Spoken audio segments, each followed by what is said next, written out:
সময় হয়ে গেছে।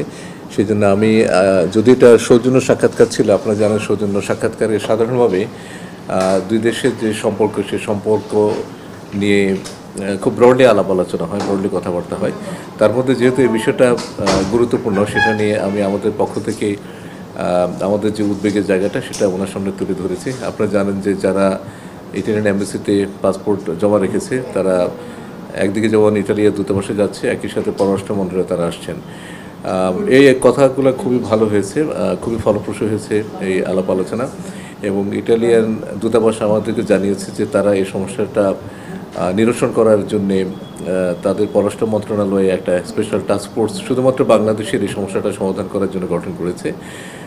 সুনির্দিষ্ট কিছু আলোচনা তার সাথে হয়েছে এবং আমরা আশা করি যে খুব শিগগির, আমি হয়তো টাইমলাইনটা আপনাদেরকে বলতে পারবো না, কিন্তু খুব শিগগির হয়তো আমরা এই সমস্যাটা সমাধান করতে পারবো।